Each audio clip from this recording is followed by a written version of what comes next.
والله یاد ساته کدی کونډه دعا دی واخست والله یاد ساته کدی یو یتیم دعا در باندې ولګیدا د یو غریب مسکین دعا در باندې ولګیدا زما او ستا بچی چې سار او ماخام کې ورچیږي د یخنۍ په ایمان وایا څومره فکر مند ور کله ته خزوي یو بني ور لوا جرابی نشته بوټانی خراب شي بوټان ور لوا ها ټوپۍ ور لوا چې غوګونی پټي سار ډېر یخنۍ چې سکول لذي او دغه رنګ ماسوتن کې ډېر یخنۍ ماشوم بیمار نشي سینې خراب نشي همغه خو بالکل صحیح یا ټلیفون کو بازار ته سو پیجن الکه یو څه خورا ولېګا یو بنین پکار دی دا پکار دی یو ولېګو چې ته بازار دی او سره خپل زو چې لکه لاړ شو دی بچو له پیزار غمو کو د جوړ د ابو غمو کو د ګرمه ټوپۍ او د ګرم بنین غمو کو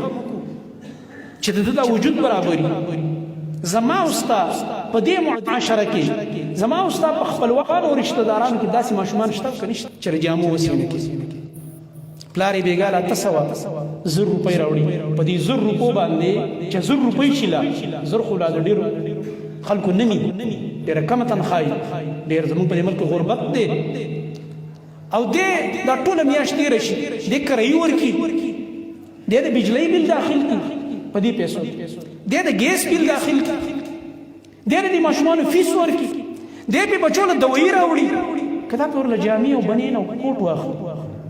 کم از کم د دې کمزور خلکو خیال ساتل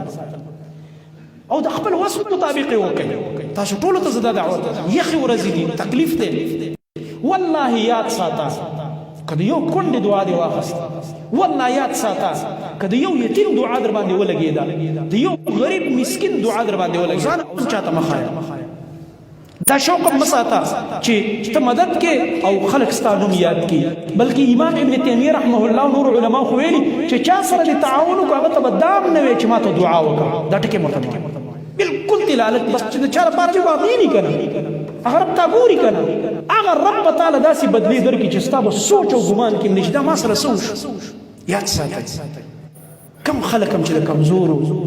د غریبانانو د فقراو مدد کوي تعاون کوي د خپل وس مطابق یو جوړه جرابه یو بنین په دې بسوش یو صادر یو بابا له واخلي یو بوډا سړی دی بې وسره ستا په محله کې دی ستا په علاقه کې دی یا ستا په رشته دار دی تره دی ماما دی بل رشته دار په دې به تا نه څه وشي هېڅ نه کمېږي ستانه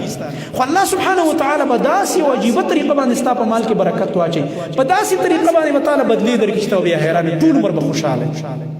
صدقاتك إذا كمان إنما ترزقون على فقرائكم وضعفائكم يا بفقرائكم وضعفائكم حديث كرازي تاسو ته چې رزق درکول کیږي کته غواړي چې زما رزق الله فراخ کړي الله دا رزق په کمزور او په فقراو باندې خیال وساته بیا خپل رزق ته ګوره د الله نبی فرمایي صلی الله علیه وسلم ته ګوره چې بیا ستا رزق څنګه کیږي الله سبحانه وتعالى رزق فراخ داسې مدارس شته دي په مدرسو کې یتیمانان ماشومان ډېر داخلي څوک څوک یې تربیت نه مدرسې پیلې کم از کم یو مدرسې ته سر یو ورځ ښکارا کنه د دې مولوي صاحب سره یو ورځ کېنه مولوي صاحب دا شاګردان دا د کم ځای ته مو یاد واجو ورلو د دیر او د سوات او فلان د چترا جنل نه برابر غریبان داسې بڑا چی جامع به کم از کم ورته خیر دی د یو 500 کسانو لپاره به جامع راولې یو 500 بنینونه براولې نور ډېر وسنه کې یا ته مال لګلیش کړه که څومره کسان چې بنینونه نشته دي ها کوټونه نشته جرابې نشته لیست په جوړ زما سره یو 15 مرګري تکړه په شریک اورل دا ضرورت پوره کو کم از کم سترګې پټول نه دی پکار داسې ماشومان شته سکولونو ته چې سار کیږي لچیږي بالکل چې کم دی جامې نه جرابې نه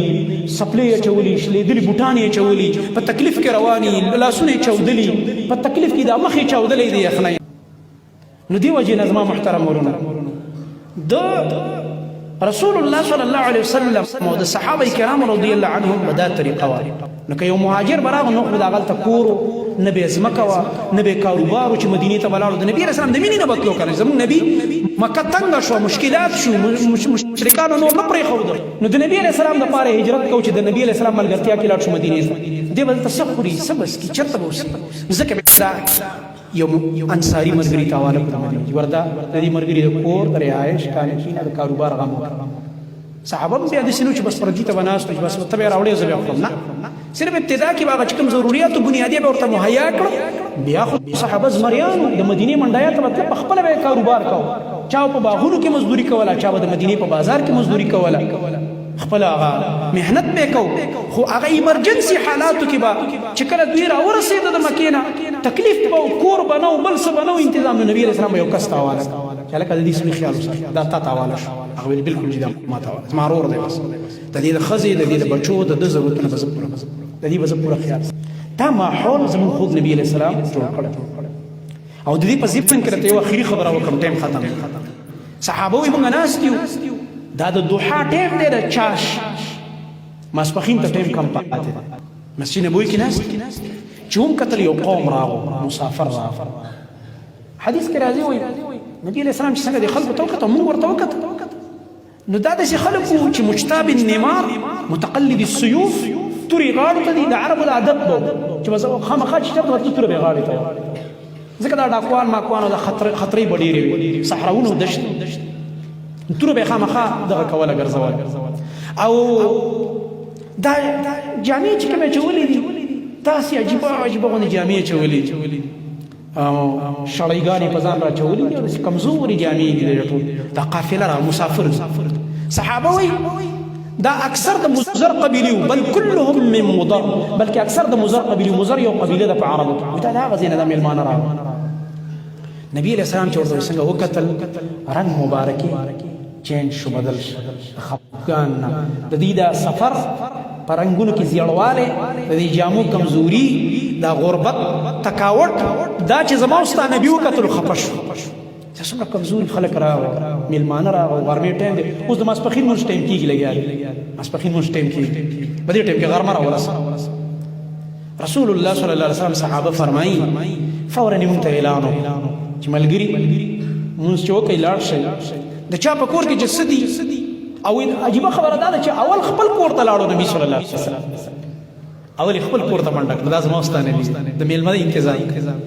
اول خپل کور کې سوال جواب وکړو چې مېلمانه راغلي دي، چې څه برابري چې هغه ورته کېږي. او بیا صحابو ته چې تاسو سره څه کور کې راوړئ، حاضر یې کوي چې د دې مېلمنو اکرام وکړو. او بیا یې د دې خوراک سره سره ورته دا مو فرمایل که د چا سره کومه جوړه سیوه یا غم راوړئ، ځکه دې جامو ته وګورئ تکلیف کې دي که نه. صحابه کرام فرمایي د نبي صلی الله علیه وسلم دا رنګ دومره د خفګان د لاسه پریشان و، دا رنګ مبارک یې مو کتلو، رنګ یې بدل شوی د خفګان. خو چې کله صحابه وروستو خوراکونه راوړل او جامې راوړل، یو طرف ته خوراک ډېری جوړ شو او بل طرف ته د جامو، وایي د نبي کریم صلی الله علیه وسلم دا رنګ مبارک دومره ښکلی شو، د اننګو مبارک یې چمک لګوله داسې خوشحالۍ د لاسه، ځکه نبي علیه الصلاة والسلام ښکلی انسان. نو په دې مخ مبارک کې به خفګان هم بیا معلومېده، خوشحالي به بیا معلومېدله. چې کله به وایي غوسه په یو خبره به غوسه شو، وایي دا ننګي خواره شو، تا به ویل که چا پکې د انارو جوس نه چوړ کړلو، اوس به انار راوځي لګیا دی، د انارو جوس به ترې راتویږي. او چې کله به نبي کریم صلی الله علیه وسلم خوشحاله شو، نو د خوشحالۍ نه به دا ننګي مبارک داسې پړقېدل، تا به ویل چا سونې یا چاندۍ له چمک ورکړل، لکه سونا او چاندي چې پړق وي، داسې پړق به یې ورکړل. دا زما استاد خوږ نبی صلی الله علیه وسلم کردار، د غریبانانو، د کمزورو، د محتاجو، د مساکینو، د فقراو خیال دای ساتلی زما محترم ورونو. الله رب العالمین دې موږ ستاسو په ټولو مسلمانانو باندې رحم وکړي. الله رب العالمین دې څومره محتاجه خلک دي، کمزوري خلک دي، ضرورتمند دي، الله سبحانه وتعالی د عظیمو خزانو نه د هغې هغه ضرورتونه پوره کړي. الله سبحانه وتعالی دې موږ تاسو له وس راکړي چې څومره کمزوري خلک دي، موږ سره د خپل وس مطابق تعاون وکړو.